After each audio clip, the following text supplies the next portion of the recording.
नमस्कार एक बार फिर सभी स्टूडेंट्स का। उम्मीद है कि आप सभी का जो आज का बोर्ड का एग्ज़ाम था वो काफ़ी अच्छा हुआ होगा फिज़िकल एजुकेशन का।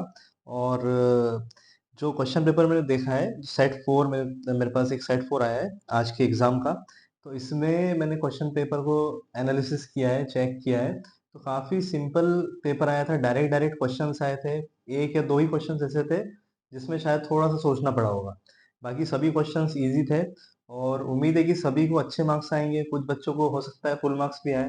तो हमने लास्ट वीडियो में कुछ क्वेश्चंस पे डिस्कस किए थे, उसमें से भी कुछ क्वेश्चंस आए हैं।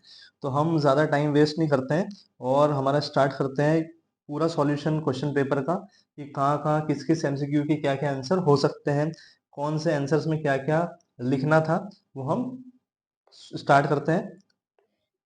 तो सबसे पहले आपका section A, MCQ type questions. इसमें क्वेश्चन नंबर 1 में which of the following pranayama के नाम दिया है is helpful to reduce obesity. Obesity के बारे में पूछा है। देखिए यहाँ पर कपालभाति प्राणायाम भी हो सकता है, अनुलोम विलोम भी है, सूर्य बंदन भी है। ठीक है, तीनों प्राणायाम कहीं ना कहीं हेल्प करते हैं ओबेसिटी को कंट्रोल करने के लिए। लेकिन अकॉर्डिंग टू द सिलेबस जो सूर्य वेदन प्राणायाम है ये ओबेसिटी में दिया हुआ है, इसलिए जो सूर्य वेदन प्राणायाम है ये इस क्वेश्चन का राइट आंसर होगा। तो option C will be correct answer. Then direct question again, international Paralympic committee was formed in IPC. जो आईपीसी कमिटी है, इंटरनेशनल पैरालंपिक कमिटी, किस ईयर में फॉर्म हुई? तो वो है 1989 में फॉर्म हुआ। ठीक है, उसके बाद question number 3, which of the following is not. फिर से नॉट आया, मैंने पहले वीडियो में बताया आपको, नॉट जाए थोड़ा क्वेश्चन उसको ध्यान से पढ़ना है। तो not the cause of food intolerance, कौन सा इसमें से फूड इंटॉलरेंस का कॉज नहीं है? ठीक है, तो अगर किसी ने कॉजेस पढ़े हैं फूड इंटॉलरेंस के तो डायरेक्ट उसको यहाँ पर आंसर दिखेगा। See, toxins formation due to food poisoning तो है, एब्सेंस ऑफ एन एंजाइम भी बिल्कुल है, रफेज नहीं है, और ग्लूटेन भी नहीं है। तो option A, B and D ये तीनों कॉजेस है फूड इंटॉलरेंस के, और ऑप्शन सी जो है ये नॉन न्यूट्रिटिव कंपोनेंट है। तो रफेज जो है नॉन न्यूट्रिटिव कंपोनेंट है, तो ऑप्शन सी जो है करेक्ट आंसर आपका होगा। ठीक है, उसके बाद नेक्स्ट क्वेश्चन की तरफ बढ़ते हैं। क्वेश्चन नंबर 4, असर्शन और रीजन वाला क्वेश्चन, यहाँ पर इंपॉर्टेंट क्वेश्चन था ये आपका।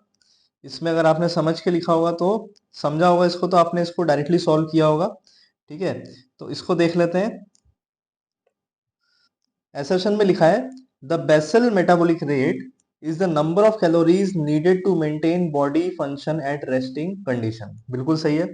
रीजन क्या दिया है? A person who does not engage in any work still requires energy for the functioning of their internal organs. तो बिल्कुल सही है कि बेसल मेटाबॉलिक रेट क्या करता है?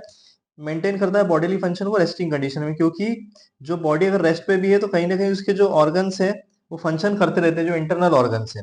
तो इसलिए both A and R are true and R is the correct explanation of A. तो option C will be the correct answer. ठीक है, आगे बढ़ते हैं क्वेश्चन नंबर 5 की तरफ। या क्वेश्चन नंबर 5 में आप देखेंगे मैच द फॉलोइंग दिया हुआ है। ठीक है, तो यहाँ पे प्लानिंग, कंट्रोलिंग, डायरेक्टिंग, स्टाफिंग दिया हुआ है आपको। ठीक है, तो आपको ये बताना है कि किससे क्या कौन सा प्लानिंग की डेफिनेशन क्या है, कंट्रोलिंग की क्या है, डायरेक्टिंग की क्या है, स्टाफिंग की क्या है। ठीक है, तो सबसे पहले हम क्या देखेंगे, कोई ऐसा जिसका हमको डायरेक्टली आंसर मिल सकता है। तो हम प्लानिंग का पहले देख लेते हैं। तो प्लानिंग के लिए ऑप्शन 1 में दिया है, राइट साइड लिस्ट 2 में, it is a function of guiding, inspiring and instructing people to accomplish organizational goals. ठीक है, तो ये तो नहीं हो सकता प्लानिंग का। Then preparing layout for the future course of action. See, ये फ्यूचर कोर्स ऑफ एक्शन हमेशा हमने प्लानिंग में पढ़ा है, तो ये जो फर्स्ट का है सेकंड आंसर होगा। तो मैं यहाँ पे 2 लिख लेता हूँ। अब पहले हम देख लेते हैं कि जो ऑप्शंस हमको गिवन है उसमें डायरेक्टली हमको आंसर मिल रहा है क्या। तो फर्स्ट का 2 आ रहा है, तो फर्स्ट का 2 सी और डी में दोनों में आ रहा है। ठीक है, तो यहाँ पर मतलब ए और ऑप्शन बी जो है वो हमारा आंसर नहीं होगा, तो ये दो ऑप्शन तो हमारे कट गए। ठीक है, अब इसमें से हमको देखना है सी और डी में से। कंट्रोलिंग का देखते हैं, कंट्रोलिंग में फर्स्ट वाला तो नहीं होगा। Then option C, ensuring that proper talent is serving that specific job, तो स्टाफिंग का होता है। कंट्रोलिंग का फोर्थ हम देखते हैं, स्टेबलाइजिंग परफॉर्मेंस स्टैंडर्ड्स मेजरिंग। हाँ, तो जो कंट्रोलिंग का है वो फोर्थ ऑप्शन होगा। देन डायरेक्टिंग का जो है फर्स्ट है, और स्टाफिंग का थर्ड। तो 2413 हमारा जो ऑप्शन सी आप देखेंगे तो ऑप्शन सी जो है करेक्ट आंसर आपका रहेगा। नेक्स्ट क्वेश्चन की तरफ बढ़ते हैं। क्वेश्चन नंबर 6 की तरफ फिर से रीजन असर्शन वाला क्वेश्चन आपके सामने है। असर्शन में लिखा है in a normal standing posture both knees touch each other. Normal standing position में दोनों नीज एक दूसरे से टच हो रहे हैं, मतलब स्ट्राइक कर रहे हैं। While there is a gap of 3 to 4 inches between the ankles. जब भी मैंने बताया या आपने सुना होगा, आपने पढ़ा भी होगा कि नीज अगर स्ट्राइक कर रहे हैं ईच अदर से, टकरा रहे हैं आपस में, तो एंगल जो रहेगा, एंकल्स के बीच का जो एंगल रहेगा वो इंक्रीज हो जाएगा। ठीक है, और मतलब गैप ज्यादा बढ़ जाएगा। और अगर बो लेग्स अगर आपको होता है या आपके नीज अपार्ट जा रहे हैं, दूर जा रहे हैं, तो हमेशा जो गैप है आपके एंकल्स के बीच का वो कम होते जाएगा। तो ये तो असर्शन आपका सही है। रीजन पढ़ते हैं। रीजन में क्या दिया है, इट इज ड्यू टू जेनुवेलगम। जेनुवेलगम क्या है, टाइप ऑफ डिफॉर्मिटी है जिसको हम नॉकनीज बोलते हैं। क्या बोलते हैं, नॉकनीज बोलते हैं। And it can develop due to an injury और इन्फेक्शन इन द नी और लेग। ये मैंने जेनुवेलगम आपको लास्ट वीडियो में बताया भी था, जिसने देखा होगा उसका आंसर डायरेक्टली सही हुआ होगा। तो यहाँ पर जो एक्सप्लेनेशन दिया है बिल्कुल सही दिया हुआ है। ठीक है, तो इसमें भी जो आपका आंसर है वो option A, both assertion and reason are true and R is the correct explanation of A. ठीक है, नेक्स्ट क्वेश्चन की तरफ बढ़ते हैं। क्वेश्चन नंबर आपका 7। तो in which of the following fitness component an athlete gives better performance if he or she has more slow twitch fiber. ज्यादा slow twitch fiber है, मतलब स्लो ट्विच फाइबर को हम क्या बोलते हैं, रेड मसल फाइबर भी तो बोलते हैं। ठीक है, in comparison to fast twitch fiber, मतलब फास्ट ट्विच फाइबर के कंपैरिजन में उस एथलीट में स्लो ट्विच फाइबर ज्यादा होगा, तो वो कौन सा फिटनेस कंपोनेंट ज्यादा अच्छे से परफॉर्म कर सकता है। तो रेड मसल फाइबर मतलब आरबीसी काउंट ज्यादा है, तो लॉन्ग ड्यूरेशन एक्टिविटीज अच्छी कर सकता है। चार ऑप्शन दिए हैं, स्पीड, स्ट्रेंथ, एंड्योरेंस, फ्लेक्सिबिलिटी। सीधा आंसर है आपका एंड्योरेंस। ठीक है, then question number 8, identify the factors which decreases equilibrium. Physics वाले जो बच्चे हैं और अगर दूसरे बच्चे भी, उन लोगों ने बहुत अच्छे से, अगर 9th 10th में थोड़ा भी अगर आपने सेंटर ऑफ ग्रेविटी के बारे में या इक्विलिब्रियम के बारे में आपने पढ़ा है, डायरेक्ट आंसर आपके सामने है, वो है हाइयर सेंटर ऑफ ग्रेविटी। क्योंकि हाइयर सेंटर ऑफ ग्रेविटी जितना जाता जाएगा उतना इक्विलिब्रियम आपका कम होता जाएगा, डिक्रीज होता जाएगा। ठीक है ना, और जितना लोअर आपका सेंटर ऑफ ग्रेविटी रहेगा उससे क्या होगा, आपका जो इक्विलिब्रियम है वो और बढ़िया होते जाएगा। ठीक है ना, तो यहाँ पर आंसर डी आपका करेक्ट है। ठीक है, ऑप्शन डी। देन आगे बढ़ते हैं नेक्स्ट क्वेश्चन की तरफ। हमारा question number 9, identify the characteristics of introvert personality. Introvert personality आपको पता है, जो डिप्रेशन में होते हैं या अकेला रहना पसंद करते हैं, किसी और के बारे में नहीं सोचते, खुद के बारे में सोचते हैं। तो यहाँ पर पहला ऑप्शन दिया है मीट अननोन पीपल इजीली, तो ये तो एक्सट्रोवर्ट की क्वालिटी है। Option be self centre, self centre जो क्वालिटी है वो इंट्रोवर्ट की है। फिर भी ऑप्शन सी देखते हैं, हाईली सोशलाइज्ड, अगेन आपका किसको क्वालिटी है ये, एक्सट्रोवर्ट का। And expressive nature, expressive nature जो अपने आप के बारे में बताते रहते हैं, मतलब बात करते रहते हैं लोगों से। तो सेल्फ सेंटर्ड कैसे लोग होते हैं, जो खुद के बारे में सोचते हैं और किसी लोग दूसरे के बारे में नहीं सोचना, अपने बारे में सोचना, ज्यादा किसी से बातचीत नहीं करना। तो ऑप्शन आपका बी जो है वो करेक्ट आंसर है यहाँ पे, self centered. Then jump for smash in volleyball, smash के लिए जंप करना वॉलीबॉल में किसका एग्जाम्पल है। स्ट्रेंथ के टाइप्स दिए हैं यहाँ पे, स्टैटिक स्ट्रेंथ दिया है, maximum strength, explosive strength and strength endurance. ठीक है, तो स्टैटिक स्ट्रेंथ जो है ये तो नहीं होगा, मैक्सिमम स्ट्रेंथ भी नहीं होगा। एक्सप्लोजिव स्ट्रेंथ जो है, जितनी भी जंप रिलेटेड एक्टिविटीज होती है, प्लायोमेट्रिक्स एक्टिविटीज जितनी भी होती है, उसमें सभी में एक्सप्लोजिव स्ट्रेंथ रिक्वायर्ड होता है। तो जंप स्मैश जो है, या जंप लेते हैं हम स्मैश के लिए, तो आपका एक्सप्लोजिव स्ट्रेंथ ही यूज होता है। ठीक है, तो एक्सप्लोजिव स्ट्रेंथ ऑप्शन सी आपका राइट आंसर है। Then which of the following is the objective of intermediate competition. Intermediate competition का ऑब्जेक्टिव क्या है, to achieve high performance, to provide career opportunities, to promote health and fitness, to promote cultural and economic development। सही answer है आपका। Intermediate क्या होता है, with in the walls जो होता है, इसका मेन टारगेट होता है कि इन्वॉल्वमेंट ज्यादा हो, स्टूडेंट्स का इन्वॉल्वमेंट ज्यादा हो, मैक्सिमम पार्टिसिपेशन हो। ठीक है, और हेल्थ एंड फिटनेस सभी की अच्छी हो सके, प्रमोट करना, प्रमोट करता है। तो ऑप्शन सी आपका राइट है। देन WHO से क्वेश्चन आया हुआ था, क्वेश्चन नंबर 12 आपका, according to WHO recommendations, children of dash should be engaged in physical activities for 180 minutes, 180 minutes के लिए एंगेज करके रखना है। 10 to 13 आवर्स उनका स्लीप होना चाहिए, गुड क्वालिटी स्लीप होना चाहिए पर डे। तो ये जो अगर आपने पढ़ा है तो इसका जो सही आंसर है वो ऑप्शन सी है, 3 to 4 ईयर्स ऑफ एज के लिए रिकमेंडेड होता है, ठीक है, जरूरी है। देन अगेन इमेज वाला क्वेश्चन आपका आ गया है, क्वेश्चन नंबर 13, इमेज दी है। हमने भुजंगासन मैंने आपको बताया था, पवन मुक्तासन भी मैंने आपको बताया था, कटी चक्रासन नहीं बताया था, लेकिन शलभासन। तो कटी चक्र और शलभासन, तो यहाँ पर जो करेक्ट आंसर आपका शलभासन। भुजंगासन पवन मुक्तासन हमने देखे थे तो वो तो डायरेक्टली कट गए। Shalabhasana will be the right answer, option D. Then उसके बाद आता है आपका question number 14, which is the main governing body responsible for organization of deaf Olympics. Deaf Olympics के लिए कौन सी गवर्निंग बॉडी मेन है? तो अगर आपने डीफ ओलंपिक्स के बारे में पढ़ा है, डायरेक्टली आपका आंसर यहाँ पे ऑप्शन डी आपको दिख रहा है, international committee for of sports for the deaf, ठीक है, ये राइट आंसर है आपका। आगे बढ़ते हैं क्वेश्चन नंबर 15 पर। बहुत इजी क्वेश्चन, थोड़ा भी उलझाया नहीं गया पेपर में। बॉडी मास इंडेक्स का पूछा है आपके बार आपको, और common way of assessing healthy body weight, ठीक है, पता ही है कि बॉडी बीएमआई का काम करता है।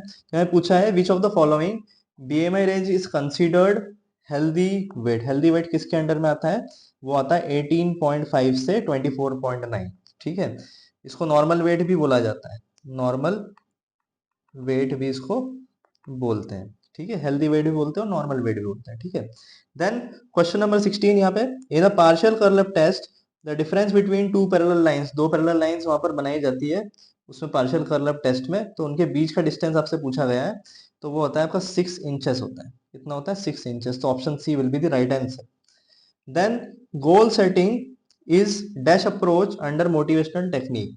इसमें राइट आंसर है आपका कॉग्निटिव, ठीक है, कॉग्निटिव अप्रोच होता है मोटिवेशन टेक्निक के अंदर। जब आता है हम साइकोलॉजी की बात करते हैं तो कॉग्निटिव भी उससे रिलेटेड है, तो ऑप्शन ए आपका राइट आंसर है, ठीक है। Then senior citizen fitness test से आया हुआ क्वेश्चन है आपका, question number 18, chair sit and reach test. ये chair sit and reach test है, इसमें इंडिविजुअल क्या कर रहे हैं, वो अपने फुट को टच करने का ट्राई कर रहे हैं, तो इससे क्या चेक हो रहा है? चार ऑप्शंस आपको दिए हुए हैं, इससे आपका ऑप्शन सी सही आएगा, लोअर बॉडी फ्लेक्सिबिलिटी से चेक होती है, ठीक है। तो ये आपका हो गया ऑब्जेक्टिव वाला पार्ट। हम आगे बढ़ते हैं सेक्शन बी में। सेक्शन बी में गिवन है क्वेश्चन नंबर 19, पूछा गया था describe the second class lever with suitable example for sports. अगर आपने सेकंड क्लास लीवर को थोड़ा भी डिफाइन किया है और उसके बाद एक एग्जांपल दिया है उसको, तो आपको 2 मार्क मिलेंगे। Then question number 20, enlist 4 test items of Johnson Metheny test of motor agility. जो 4 टेस्ट आइटम्स है जॉनसन मैथनी टेस्ट के, सिर्फ उनके नाम लिखना थे। अगर आपने नाम लिखे हैं तो आधे मार्क का हर एक टेस्ट आइटम है, उसके आपको 2 मार्क्स मिलेंगे। देन आपका क्वेश्चन नंबर 21, हर बार हमने पढ़ा है, मेनार्क पढ़ा था और एमेनोरिया पढ़ा था और बहुत चीजें मैंने पढ़ाई है। इसमें ओलिगोमेनेरिया भी पढ़ा था हमने, डिस्मेनोरिया पढ़ा था। तो मेनार्क के बारे में, एक मेनार्क की अगर आपने डेफिनेशन भी लिखी है तो यहाँ पे 2 नंबर आपको जरूर मिलेंगे। Then enlist 4 asanas those help to control asthma. 4 asthma के रिलेटेड ऑप्शंस, आसना के नाम लिखने थे, वो आपने अगर लिखे हैं, हर एक आसन आधा मार्क का था, 2 नंबर आपको इसमें मिल जाएंगे। देन आपका क्वेश्चन नंबर 22, इसमें आपसे पूछा गया था, sorry, question number 23, right any 2 advantages of physical activities for CWSN। CWSN के लिए जो ही फिजिकल एक्टिविटीज होती है उसके 2 एडवांटेजेस आपको लिखने थे। इजी क्वेश्चन था, ठीक है। Then question number 24, mention any 2 types of friction by giving suitable example for sports. कोई भी 2 टाइप के फ्रिक्शंस आपको एक्सप्लेन करना थे, डिफाइन करना थे और उनके एक एक एग्जांपल दोनों के लिखने थे, तो आपके 2 मार्क डायरेक्टली यहाँ पर भी मिल रहे हैं। बिल्कुल इजी क्वेश्चन आए थे, कोई भी क्वेश्चन घुमाए नहीं गए। देखिए अब यहाँ पे भी क्वेश्चन नंबर 25, हम सेक्शन सी पे आ गए। क्वेश्चन नंबर 25 दिया है, mister X performs the Harvard step test. Harvard step test किया उसने, अब 275 सेकंड्स के लिए किया हुआ। कितने के लिए किया हुआ? 275 सेकंड्स के लिए किया है। मोस्टली 300 सेकंड के लिए होता है, हम बात करते हैं तो, लेकिन 275 सेकंड्स गिवन है तो हमको ड्यूरेशन तो मिल गया। एंड इस पल्स इन 1 to 1.5 मिनट दी हुई है, ठीक है। आफ्टर एक्सरसाइज वॉज 100, तो 100 पे हमको मिल गया, मतलब एक ही पल्स रेट की बात हो रही है। तो जो फिटनेस इंडेक्स फॉर्मूला हमको लगाना है वो होगा शॉर्ट टर्म का। तो यहाँ पर लिखा है write the formula of fitness index score for Harvard step test and calculate the fitness index score of mister X. मतलब हमको फॉर्मूला भी लिख के बताना है, उनको फॉर्मूला उन्होंने पूछा भी तो हमको फॉर्मूला भी बताना है, और जो स्कोर निकल रहा है वो भी हमको उसको बताना है, ठीक है। तो फॉर्मूला है इसका duration of exercise in seconds multiply by 100 upon में 5.5 multiply by pulse count of 1 to 1.5 minute, ठीक है। इसके अकॉर्डिंग हम आंसर निकालेंगे। ड्यूरेशन ऑफ एक्सरसाइज हमको कितना दिया हुआ है, हमको दिया है duration of exercise 275 multiply by 100 हम करेंगे, ठीक है, अपॉन में 5.5 मल्टीप्लाई बाय जो हमारा पल्स काउंट कितना आया था वो भी 100 आया था, तो हम डायरेक्टली 100 बाय 100 को काट देंगे। 5.5 को जब डिवाइड करेंगे 275 से तो हमारा जो आंसर आएगा वो आएगा 50। कितना आंसर आएगा, 50, ठीक है। Question number 26, comment on the concept of talent identification and talent development. Talent identification और टैलेंट डेवलपमेंट को आपको थोड़ा सा एक्सप्लेन करना था। 1.5 के दोनों है, तो एक्सप्लेन किया होगा, आपको पूरे नंबर मिलेंगे। Then question number 27, explain the responsibilities of any two committees during sports competition. बहुत सारी कमिटीज है, जो चैप्टर नंबर 1 से क्वेश्चन है ये। तो कोई भी दो कमिटीज की रिस्पॉन्सिबिलिटी बताना है, जैसे लॉजिस्टिक कमिटी हो गई, ट्रांसपोर्ट कमिटी हो गई, टेक्निकल कमिटी हो गई, जैसे बहुत सारी कमिटीज थी, उनके बारे में आपको उनकी रिस्पॉन्सिबिलिटी बताना थी। Then explain the procedure and benefits of any one asana for back pain. Back pain के लिए कोई भी एक आसन जो सुइटेबल है उसका प्रोसीजर और बेनिफिट बताना था। Then question number 29, write short note on female athlete triad. Female athlete triad के बारे में आपको शॉर्ट नोट लिखना था। अगर आप तीनों चीजें अगर आपने डिफाइन की है, इसमें आपका ऑस्टियोपोरोसिस था, ठीक है, उसमें आपका ईटिंग डिसऑर्डर भी था, है ना, और एक और आपका था एमेनोरिया, ठीक है। ईटिंग डिसऑर्डर में दोनों चीजें थी आपके, एनोरेक्सिया नर्वोसा और बुलिमिया नर्वोसा। अगर आपने डिफाइन किया है तो इजीली आपको 3 मार्क्स मिल जाएंगे। Then question number 30, question number 30 में क्या पूछा गया था, describe any 3 physiological changes due to ageing. 3 physiological changes बताने थे, है ना।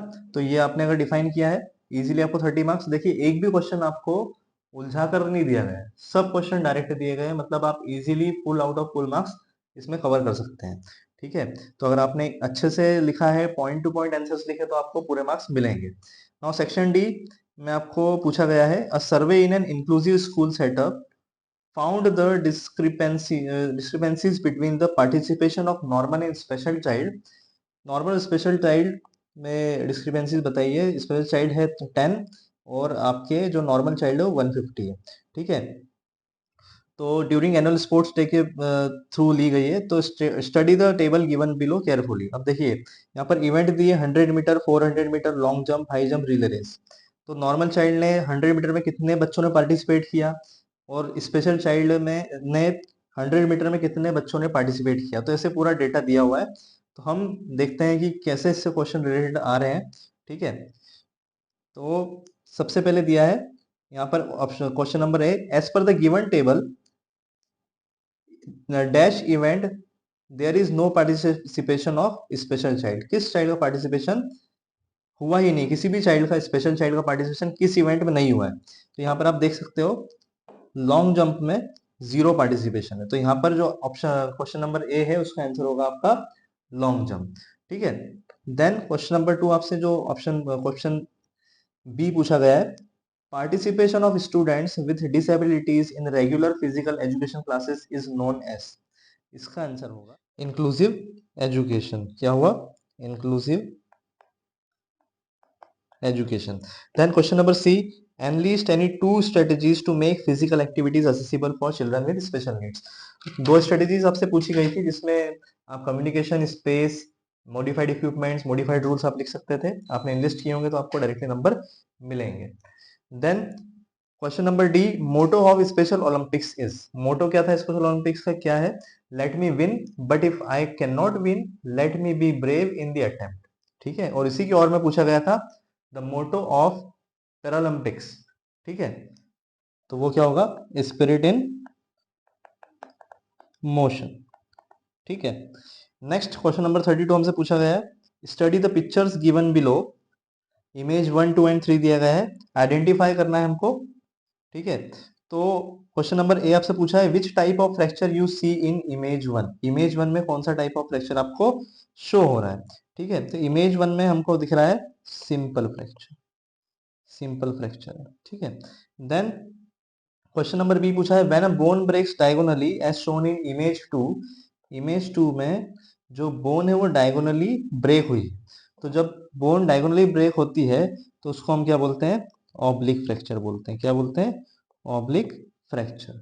ठीक है, देन क्वेश्चन नंबर सी आपसे पूछा गया है, इसमें देखते हैं, dash fracture occurs when the broken ends of the bones are jammed together, broken ends जो है वो जैम्ड हो जाती है टुगेदर से by the force of the injury, जो इंजरी होती है उसमें ब्रोकन एंड्स जो है एक दूसरे से भिड़ जाती है, तो उसको हम बोलते हैं इम्पैक्ट फ्रैक्चर। इम्पैक्ट भी बोल सकते हैं, इम्पैक्टेड भी बोल सकते हैं, impact fracture. Then question number D आपसे पूछा गया है, इसमें in which type of fracture bone is broken splintered or crushed into number of pieces, जब भी crushed into number of pieces आ रहा है तो आपको जो आंसर होगा वो होगा, या कौन सा फ्रैक्चर है ये, कम्युटेड फ्रैक्चर। देखिए क्वेश्चन नंबर 33 में पूछा गया है, study the fracture given below,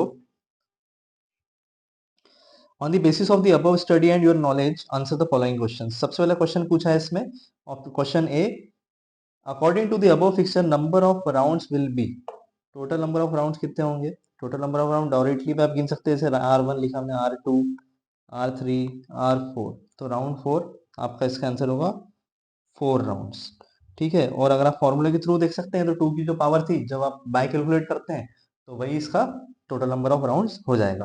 then question number 20 से पूछा गया है, as shown in the picture if the winner team plays least number of matches, जो पिक्चर शो हुआ है तो इसमें जो विनर टीम है इसने लीस्ट नंबर ऑफ मैचेस खेले। ठीक है, तो कौन सी टीम है वो जिसने सबसे कम मैचेस खेले और वही विनर है, तो यहाँ पर अगर हम देखेंगे तो टीम नंबर 15 है, इसको बाय मिला हुआ है।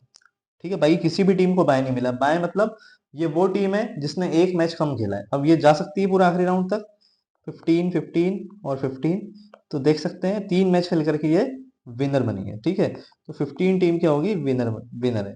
तो यहाँ पर जो क्वेश्चन नंबर बी का जो आंसर होगा वो होगा टीम नंबर 15।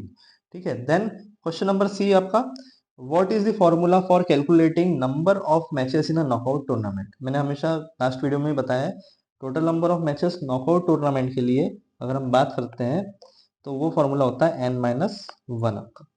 ठीक है, then question number D, if 16 teams are participating in a knockout tournament, अगर 16 टीम्स किसी नॉकआउट टूर्नामेंट में पार्टिसिपेट कर रही है तो how many byes will be given to draw a knockout fixture, कितने नंबर ऑफ बाइस दिए जाएंगे। तो हमको पता है कि पावर ऑफ 2 के कंपैरिजन में जो भी टीम आती है, जैसे 16 टीम्स है तो पावर ऑफ 2 के अकॉर्डिंग क्या होगा, 16 टीम्स पावर ऑफ 2 में आती है, तो यहाँ इस केस में हमेशा क्या होगा, बाय कितने होंगे, 0 होंगे, मतलब no bye will be given, कोई भी बाय नहीं दिया जाएगा, तो इसका 0 बाय आंसर आएगा, no bye will be given. ठीक है, देन इसी के और में दिया था, what is the formula for calculating total number of byes in knockout tournament, total number of byes का फॉर्मूला पूछा गया है, तो next power of 2 of total number of teams minus total number of teams, या 2 की power आपकी n हो गई minus total number of teams. ठीक है, उसके बाद सेक्शन ई में हम चलते हैं, सेक्शन ई में आपसे पूछा गया है क्वेश्चन नंबर 34 में, what do you understand bye aggression, aggression के बारे में आपसे पूछा गया है, तो एग्रेशन की डेफिनेशन आपको लिखना थी। उसके बाद हमने 3 टाइप के एग्रेशन पढ़े हैं, तो इसमें से 2 एग्रेशन जो है डिफाइन करना था, हॉस्टाइल हमने पढ़ा है, इंस्ट्रूमेंटल हमने पढ़ा है, और असर्टिव एग्रेशन या असर्टिव बिहेवियर हमने पढ़ा है, तो उसको 2 को आपको डिफाइन करना था, उसी के साथ आपको एग्जाम्पल्स भी देने थे। तो इसमें आपको पूरे मार्क्स मिलेंगे अगर आपने ऐसा किया है तो। Then question number 35, balance diet की डेफिनेशन आपको लिखनी थी। और जो भी डाइट या मील प्री कंपटीशन और पोस्ट कंपटीशन में ली जाती है, कार्बोहाइड्रेट की रिलेटेड होती है या प्रोटीन रिलेटेड होती है, फैट्स रिलेटेड होती है, उसको आपको एक्सप्लेन करना था, ठीक है। Then question number 36, what do you understand by projectile trajectory. Projectile trajectory को आपको डिफाइन करना था। और जो फैक्टर्स इसमें पूछे गए वही फैक्टर्स एक्सप्लेन करने थे जो प्रोजेक्टाइल ट्रेजेक्टरी को अफेक्ट करते हैं, जैसे एयर रेजिस्टेंस होता है या एयर प्रेशर होता है, फ्रिक्शन होता है, या आपका ग्रेविटी होता है। तो ये सब आपको डिफाइन करने थे। Then question number 37, what is endurance. Endurance को आपको डिफाइन करना था। देन कोई दो टाइप की एंड्योरेंस आपको डिफाइन करना थी ड्यूरेशन ऑफ द एक्टिविटी के अकॉर्डिंग। दो टाइप की होती है, एक तो ड्यूरेशन होता है और एक नेचर ऑफ द एक्टिविटी के अकॉर्डिंग एंड्योरेंस होती है। नेचर ऑफ एक्टिविटी के अकॉर्डिंग, ठीक है। तो नेचर ऑफ एक्टिविटी तो ठीक है, हमसे ड्यूरेशन पूछा गया, ड्यूरेशन के अकॉर्डिंग था आपका स्पीड एंड्योरेंस, देन आपका short term endurance, then middle term endurance, then आपका लॉन्ग टर्म एंड्योरेंस। तो कोई भी आपने दो एग्जांपल्स के द्वारा आपने डिफाइन किए तो आपको पूरे नंबर मिलेंगे। तो ये था हमारा क्लास 12 फिजिकल एजुकेशन का इस बार का सीबीएसई बोर्ड का question paper solution, answer keys, analysis. तो मेरे अकॉर्डिंग पेपर काफ़ी सिंपल था, ठीक है। और अगर किसी ने अच्छे से सोच समझ के पेपर किया है तो पूरे में से पूरे मार्क्स आने के चांसेस भी है। और उम्मीद करता हूँ सभी को पूरे में से पूरे मार्क्स ही आए, ठीक है, ताकि आपका परसेंटेज भी जो है वो इंक्रीज हो, ठीक है। उसी के साथ जो क्लास 12 के हमारे स्टूडेंट्स हैं सभी को मैं फ्यूचर के लिए ऑल दी बेस्ट ही बोलना चाहता हूँ कि अच्छे से पढ़िए और आगे बढ़िए, अपने माता पिता का नाम रोशन कीजिए और जुड़े रहिए हमारे चैनल से। और इस वीडियो को लाइक कीजिए, शेयर कीजिए, सब्सक्राइब कीजिए अगर आपको पसंद आया हो तो। और धन्यवाद, थैंक यू सो मच।